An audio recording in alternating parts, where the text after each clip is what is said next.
What is going on, everybody? Welcome back. This is part 2 of You Can Become an Owner-Operator in 30 Months. If you haven't watched part 1, go back and watch it. In part 1, I talked about the process of how I got my CDL and how I chose a company, Melton, and I talked about some of the process getting towards becoming an owner-operator, buying a truck and whatnot. So in this video, I'm going to talk about the process of choosing the company that I came to. Spoiler alert. And I will also talk about what it's like to be an owner-operator compared to a company driver. So let's get right into it. First thing I want to talk about is the process of choosing a company to lease onto as an owner-operator. And this is something that the term owner-operator gets thrown around a lot, but in some cases it's not really the accurate term, because some of these companies you go to and they call you an owner-operator, but it's really a lease situation where you're leasing a truck from them. Prime is an example, a prime example. But yeah, you can go to Prime. I was talking to a driver once, a Prime driver, and he said he came to Prime as like a company driver, and like in the first week, right out of the gate, they were pushing him to become an owner-operator. And he was leasing the truck, basically paying for their truck. And that poor guy, I forget what he said. I think he had made, in the previous year, he had only made like $36,000. And at that time, I was a company driver at Mountain, and I was making mid to high 70s. So you just be aware of that. It's not all the same when they say owner-operator. Really look at the fine print and know what you're getting into before you sign on the dotted line. So my process, if you watch the previous video, you're going to pick up a common theme, and that is research. I did a lot of research about companies, owner-operator companies. And one of the biggest things I would do is every chance I got in a truck stop, restaurant, bar, whatever, I would try to talk to owner-operators. And I would just pick their brain and listen to everything they had to say and just soak it all in. And that is probably one of the most valuable resources that I found, is just talking to other drivers. So I did that a lot. Some of the companies that I looked into, well, one was Mercer. Long Haul Trucking was one out of Minnesota. I looked at Wiley. I think they're out of North Dakota. Kiwi Brothers. I had talked to Hunt Transportation, which is a subsidiary of Crete Carrier out of Omaha, Nebraska. Now, Hunt, it was interesting because and this is what, I'm driving for Melton, but my goal out of the gate was to be a company driver for the shortest period as, to get some experience, but as soon as I could get into owner-operator, that's what I wanted to do. That was my plan from the beginning. So very early on, I started, doing the research, and I had talked to a recruiter at Hunt Transportation. That's their flatbed division. Boy, I tell you, I hate to talk bad about any particular company, but I was looking at, and it may have changed by now, but they had like a flat rate per mile paid to their owner-operators, and it was like, I don't even remember, maybe $1.64 a mile or something. And I was doing the math, and I'm like, how are you going to make money at that rate? Long Haul Trucking, I talked to them. They run Conestogas, one thing that this comes up a lot, other drivers will badmouth a specific company because the percentage of the line haul that they pay is lower.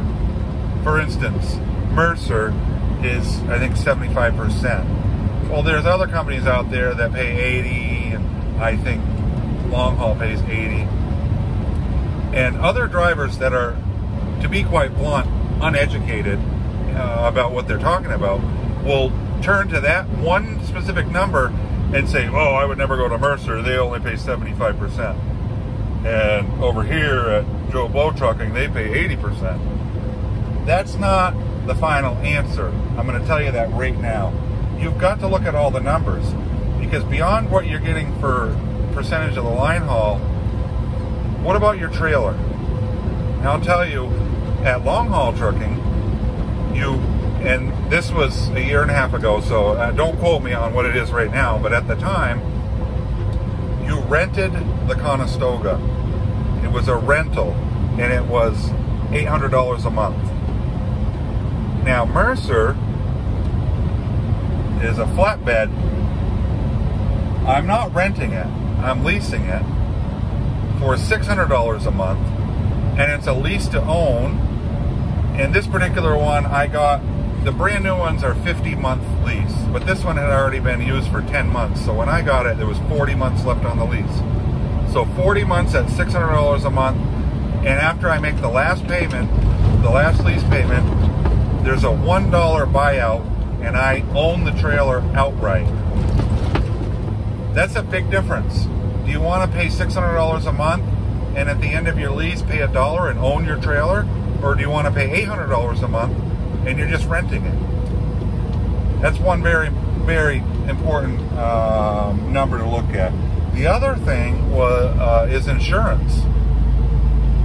I looked at the numbers for long haul, and I believe it was right around $1,200 a month. And with Mercer, what I pay for everything, physical damage on the truck, trailer, cargo insurance, bobtail, and workman's comp, is $413 a month. Now, if you take the workman's comp, is like about $100. So if you take that out, it's like $300 and change for the insurance on everything I need for the truck. Now, if I was to go out and get my own authority, I'm looking at $2,500. And if you look at other companies, find out what the insurance is going to cost you, because they may give you 5% more on the line haul, but if you're paying triple, quadruple a month in insurance, is that 5% really amounting to anything? So those were the numbers that I was looking at, and at the end of the day, I decided to come to Mercer, and I'm glad I did. Now, there's other companies out there. There's three that come to mind that are similar. You've got Bennett, Mercer, and Landstar, and they're all similar, but there's differences between them. And I've talked to drivers from the other two companies, and they all seem to be good companies. I chose Mercer, and so far, after, well, I'm working on towards 2 years with them now, a year and a half.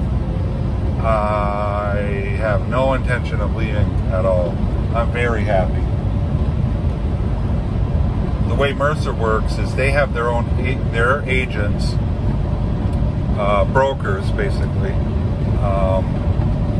that get loads all around the country, different regions. There's different agents, and there's a bunch of them.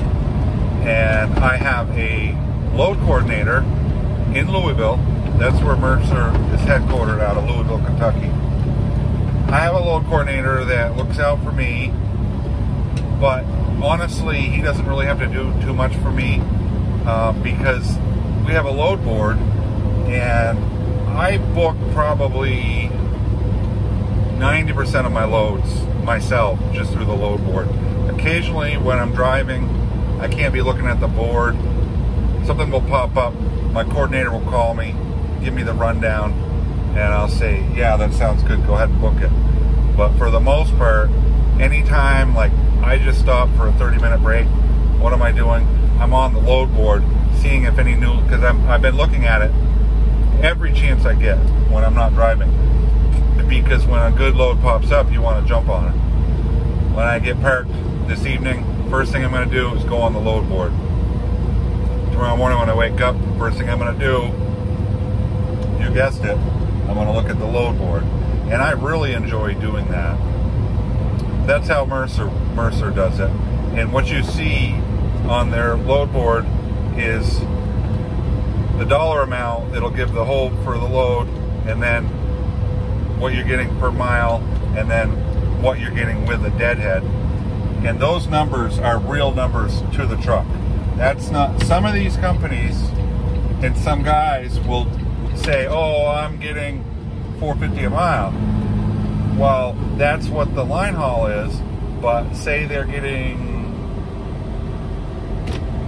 you know, whatever percentage, 80%, 75, you got to subtract the 25% to get the real amount.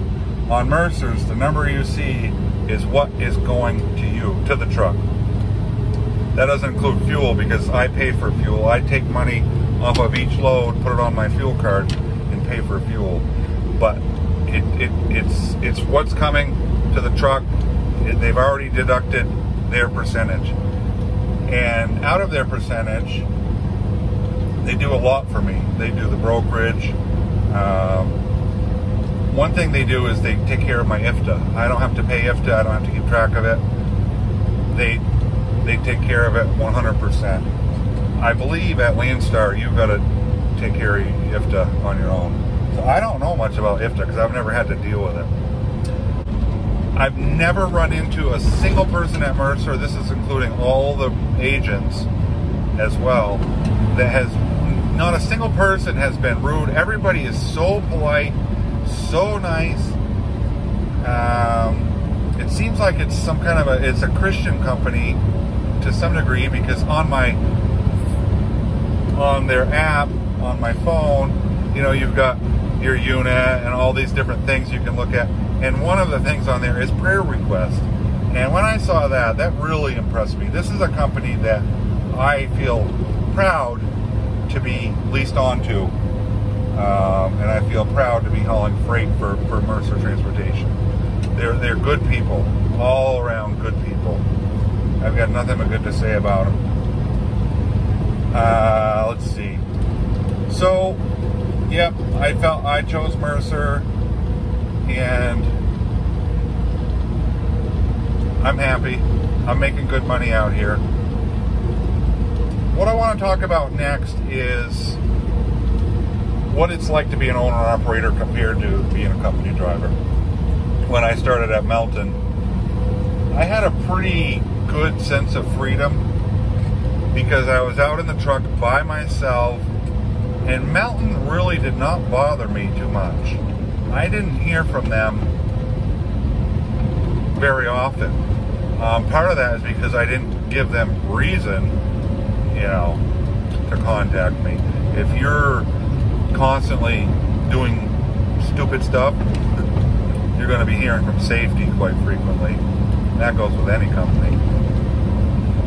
But as a company driver, I had a sense of freedom, but it was a limited freedom. You know, when I'm out here on the road, I didn't feel like I had someone looking over my shoulder like I did when I worked in an office environment.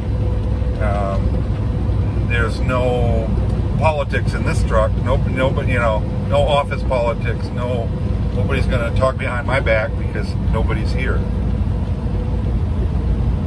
But the freedom kind of only went so far. I had to be out for 7 days to earn 1 day off. And the way I did it was I would stay out for long periods of time and then take a big chunk off, because I did not want to give up turkey hunting and deer hunting.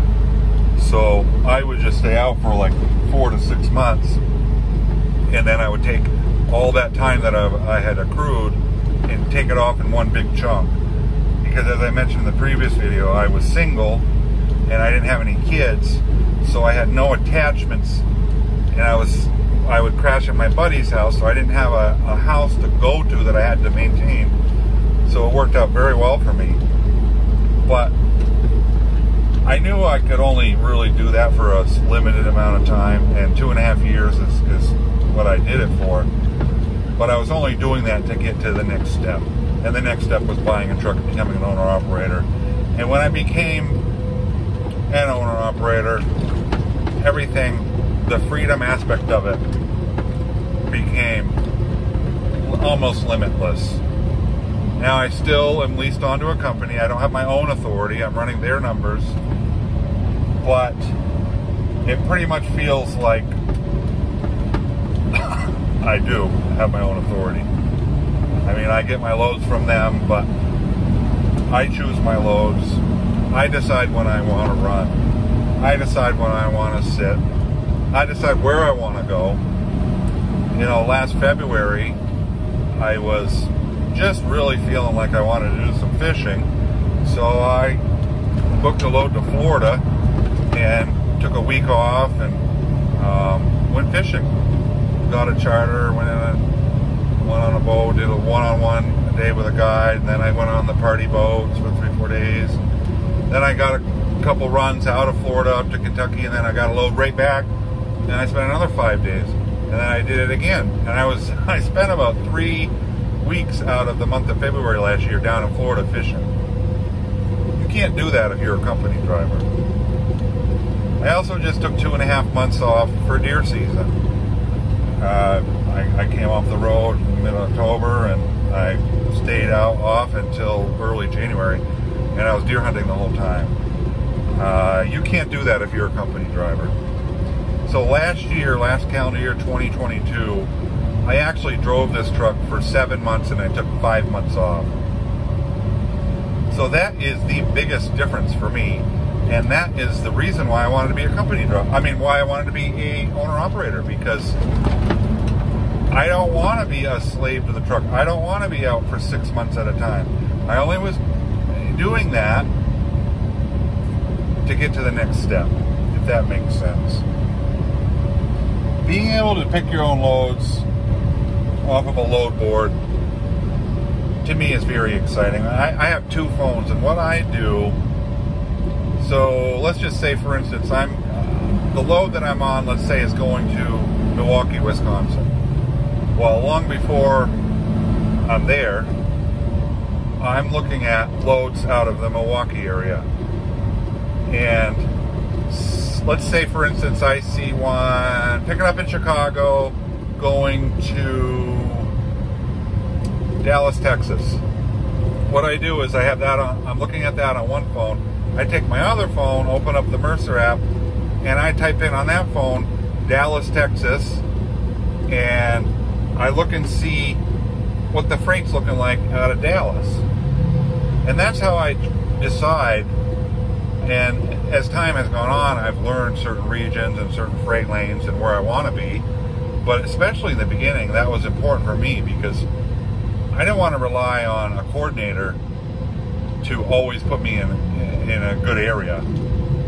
I'm not saying that he would or wouldn't, but I wanted to have control over that. And so I always look at least 2 steps ahead. I don't take, even if it's a juicy load, if it's going to Phoenix, Arizona, I'm not going to take it. Because every time I look at the load board out of Phoenix, there ain't much coming out of there.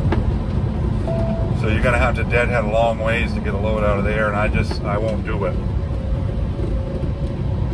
So always looking a step ahead, planning loads. To me, that's the game, and I love it. I love trying to piece loads together. I find a nice, juicy, short run going from A to B, or I find a nice load, but it's a 400-mile deadhead, and then I'm able to piece together a little short run that pays to get me there. Doing stuff like that, I thrive on that. It's so much fun. Now, other people may not be into that. They don't want to mess with the phones and the stress. If they get stressed out, you don't have to. At Mercer, you can just let your coordinator run the ship and keep the load, find loads for you. But I'd rather do it myself. What else? The difference between company and owner. One benefit to being a company driver is you have no risk when it comes to repairs to the truck. This truck breaks. I'm paying for it. I really screwed up yesterday. I was trying to push my fuel coming up out of Spartanburg, South Carolina, Spartanburg, and I was going up to Asheville to park for the night, and I didn't want to stop and get fuel. I wanted to just wait till I got to Asheville, and I pushed it, and I didn't calculate how much fuel I was burning coming up those mountains, and I ran out of fuel. I ran out of fuel 8.7 miles from the TA in Chandler, North Carolina. 8.7 miles. That cost me $420 to get them to come out and give me 40 gallons of fuel so I could make it. So stuff like that, you're an owner-operator, it's on you. But we make a lot more money than company drivers. I will just put in here that these guys that come out, especially young guys that become owner-operators and end up failing, because there's a lot of failure. One of the biggest reasons is when they start seeing the big money going in their bank account, their eyes get big and they start buying toys. And that is the worst thing you can do as a new owner-operator. Do not go out and start spending your money when you're just starting. You want to bank it. You want to have a healthy cushion because you never know what's going to happen. All kinds of things happen out here on the road. It could be something beyond your control. You could get in an accident that's not your fault, and maybe insurance is going to cover the repairs, but you're still going to be down for 2 months. And if you don't have capital set aside to cover all your overhead for a good period of time, you're going to go out of business. So don't do it.